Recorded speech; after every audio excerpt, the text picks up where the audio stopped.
сармоягузорӣ чие ва чӣ шумо ба воситаи сармоягузорӣ метавонед ки пулотона зиёд кунед? Салом алейкум бародаро, хуш омадед ба канали Бизнес TG.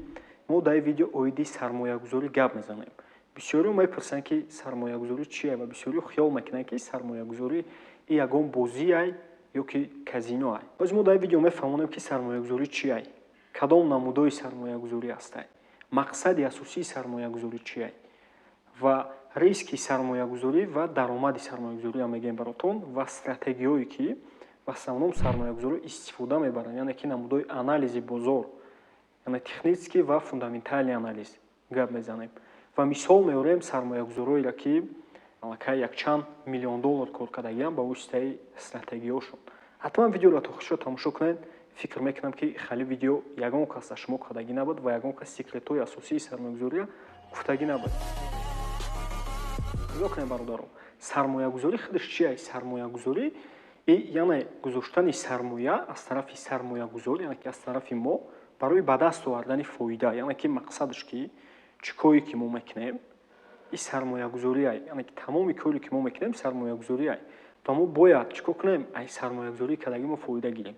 чӣ хеле ки ма дар видеои дига гуфтагӣ будам, харидани сигарет ҳам сармоягузорӣ мешавад. на ки шумо чӣ хел фикр мекунед? метавонед дар комментарий бинависед. ба фоидаи мо ки ба залал мо. барои ҳам агар шумо ба варзиш машғул шавед, ин сармоягузорӣ дар ҳаёти шумо, яъне ки дар пешрафти зиндагитон ки шуморо бардам солим мекунад.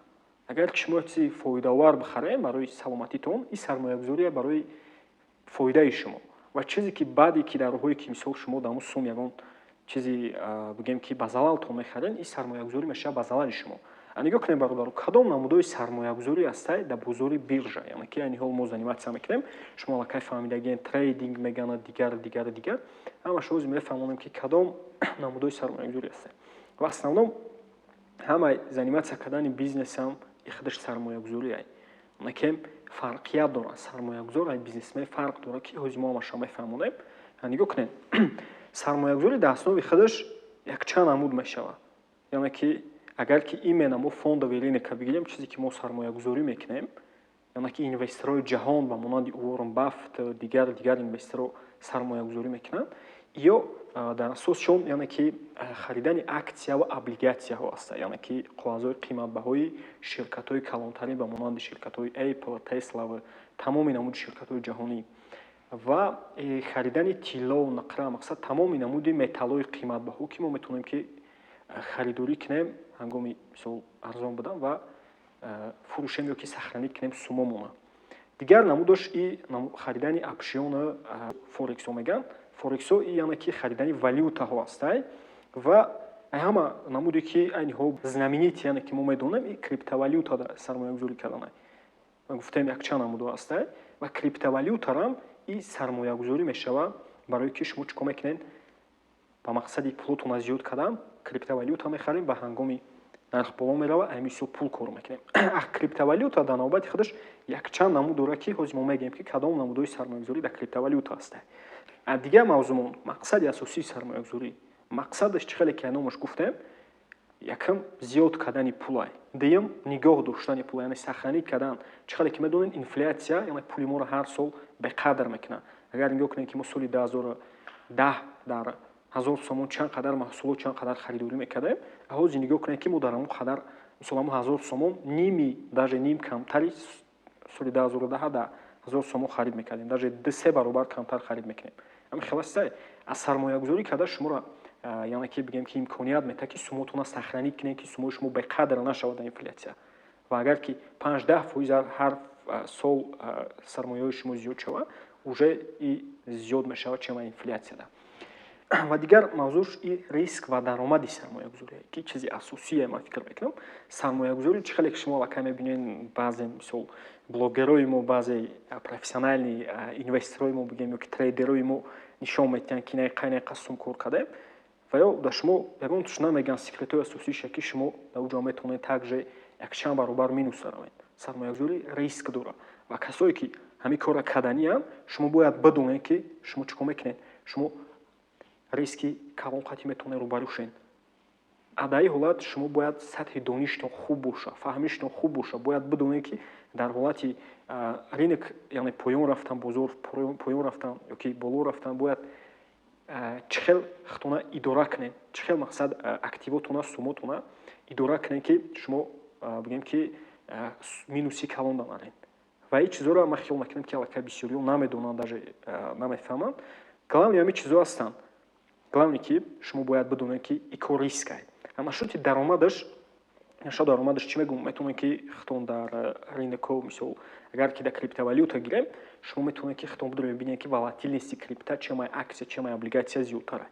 ва айни ҳол чӣ ба имена мо криптаро мегӯем? Барои ки бисёриҳои мо ҳама имена крипта қати заниматсия мекунанд, Тоҷикистон қати трейдинг дига чизо ёки дар бораи Quotex мегӯянд. Оли насиб боша дар видеои оянда нашуд Quotex видео мекунем барои чи Quotex ҳарома, ҳамаша мефаҳмонем барои чи намешавад ауҷа кор куда. Барои ин қадар мо криптовалютаро имена нигоҳ мекунем, сармоягузорӣ дар криптовалюта.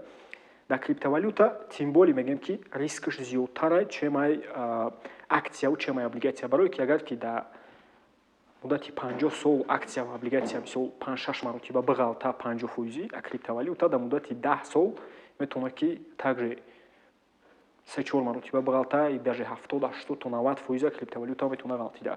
Яъне ки агар ки шумо $1000 сармоягузорӣ кунед дар ҳолате ки бозор дар боло ай, через мисол 1 сол 2 сол пас агар ки дар баландӣ бихарен, шумо метавонад ки $1000 шумо агар 80% биғалта $200 шавад. ва ҳолати баръаксаш агар ки шумо правилна сармоягузорӣ кунед, шумо дар ҳолате ки бозор дар афтиша бигем бозор дар таҳай дар ғалтидагиай шумо бихарен, метавонад $1000 шумо якчанд $1000 шавад, $10-20,000 шавад. ва барои шумо бояд чикор кунед? Бояд биомӯзен, ёд бигирен имена одамое ки хушчон мефаҳмонанд ин соҳара, яъне правилна сармоягузорӣ кунед сумотона ки мақсади асосӣ гуфтем ки ин зиёд кардани даромади мо аст. И баъд оиди риск ва даромади сармоягузорӣ. Инструментҳои асосии сармоягузорӣ, яъне гуфтем дар барои сармоягузорӣ кардан мо чиро истифода мебарем? Мо намудҳои анализа истифода мебарем, яъне фундаментали анализ ва технический анализ. Бисёр дар трейдинг айни ҳол чӣ хеле ки мо аҳамият метиҳем, трейдерои мо ва ё основном истифода мебаранд технический анализа ва оиди фундаментали анализ ягон чи намегӯянд, намефаҳмонанд. Может медонанд, не ки намефаҳмонанд. В общем, как сармоягузори таҷрибадор ман мегӯям ки шумо бояд основном фундаментали анализа ёд бигиред, чем технический анализ. Ира ман намегӯям любой профессиональный сармоягузор дар шумо мега, яъне профессиональный инвестор мегатон ки главни фундаментали анализа технический нест. Барои ин қадар пеш аз ин ки шумо курси трейдингӣ мехаред, шумо бояд фундаментали анализа бидонед ва идора кардани риск менеҷмента ёд гиред. Баъдан шумо метавонед уже технический анализа ёд гиред ва худаш в основном инструментҳои барои анализ технический ва фундаментали анализ мешавад. Шумо метавонед ки техническийра ва фундаментали анализа ёд гирифта ай сармоягузорӣ пули зиёд кор кунед ёки пулотона бигем сахранӣ кунед. Чӣ хеле гуфтем, оиди фарқияти сармоягузор ай бизнесмен, яъне инвестора, бизнесмен дар чи ай? Бизнесменон чӣ кор мекунанд? Бизнесменон бизнес мекушоянд ва бизнесшона пеш мебаранд. Инвестор чӣ кор мекунад? Дар бизнесҳои одамое ки имена бизнесменода пул қати таъмин мекунанд барои пеш бурдани бизнеси, яъне васеъ кардани бизнеси бизнесменон. Представед кунед ки сармоягузорон мо дар ширкатое ки мо сармоягузорӣ мекунем, мо чӣ кор мекунем? Дар ба ё пул метиҳем барои бизнесшона калон кардан.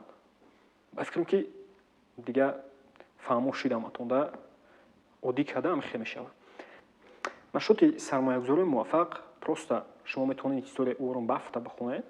худтон ҳамаша мефаҳмем ки чӣ хел якчанд $1 млрд кор кардагия Баффет ба воситаи сармоягузорӣ ва стратегияҳои сармоягузории Уоррен Баффета метавонед ки также дар Google ҳаста, мисол мавзӯат роза мекунам, метавонед бинед ки чӣ хел якчанд инвесторҳо сумои калон кор кардагиянд ай сармоягузорӣ.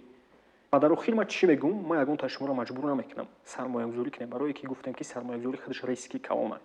Шумо бояд бидонед пеш аз сармоягузорӣ сар кардан ки шумо ба чӣ рӯбарӯ мешавед? Риск кати, не ки фоидааш дар чие ки шумо метавонед дар хона шишта телефон, интернет қати сармоягузорӣ кунед ва суме ки мисол капитале ки доред сумотона зиёд кунед, даромад ба даст биёред аз сармоягузорӣ. И фоидаҳои мисол сармоягузорӣ аст. Касое ки ҷавонӣ доранд, агар бихоед сармоягузориро сар кунед, як чиз мегӯмтон ки Уоррен Баффет мегӯяд ки агар шумо бихоед сармоягузориро сар кунед, шумо ҳар чи тезтар сар кунед. Одамое ки бисёртар медонанд чемаи шумо ва ё ай шумо да суми кам кор мекунанд, агар ки дертар сар кунанд. Дар сармоягузорӣ главни тез сар карданай, дар моменти именно момент дар омаданай, дар момент харидан, дар бигем ки вақташ фоидаро гирифтанай. барои он қадар чанде метавонед сармоягузорӣ агар ки бихоҳед сар кунед, тезтар сар кунед ва яъне ки хубтар бомӯзен. як чизи дигар оно гуфта намонад охир ки ҳаракат кунед а ютуб самоучка видео тамошо накунед. шумо чӣ хел метавонед ёд бигиред сармоягузориро? якчанд роҳош ҳастанд. а ютуб метавонед тамошо кунед видео, дуюмаш метавонед обучение бихаред, сеюмаш метавонед ягон китоб, ягон мавдӯи дигар. лекин минуси калонаш дар чие ки дар ютуб бисёр мошеннико гарани зиёданд. шумо метавонед ки якчанд маротиба суми калон расход кунед, чемаю ки ягон обучение мехонед, чемаю ки як каси дигар ёд мегиред ва шуморо бисёр фреб мекунанд. так что мара хидма якчанд боро фреб кардагиам. ман медонам ки чӣ хела ютуб мақсад ва ё бисёриё ба мақсади шуморо фреб кардан обучение мефурӯшанд ё ки дигар коро. агар ки шумо ягон одами надёжни биёвед, одаме ки аллакай медонанд ки профессионал дар ҳамин соҳа, ай одамо агар курс бихаред, и чӣ кор мекунанд? шумо имконият метиҳад ки шумо роҳе ки дар 2-3 сол мебиёед, калта кунад дар 1 моҳ 2 моҳ ёд бигиред, аллакай правилно кор кунед. барои он қадар ихтиёр дар дасти худтон. касое ки мехоҳед сармоягузорӣ кунанд, метавонед ки также обучение мо курси ман сармоягузор ки дар уҷа мо аллакай 2-3 сола обучениеро ташкил кардагем, якчанд уже шогирдое бигем ки профессионалне тайёр кардагем, ки дар шумо также дарс метиҳанд, ёдтон метиҳанд. ба ғайри метавон обучениеро гузарен, ва лична қатима метавонед кор кунед, савол-ҷавоб ва сармоягузорӣ кунед дар бозори ҷаҳонӣ. ба ҳамин агар саволотон боша оиди сармоягузорӣ, оиди трейдинг, метавонед также нависед дар таги видео ва мо ҳаракат мекунем ки дар видеои дигар мо оиди трейдинг ягон видео кунем ва секретоша полностью дар шумо фаҳмонем. то видеои оянда.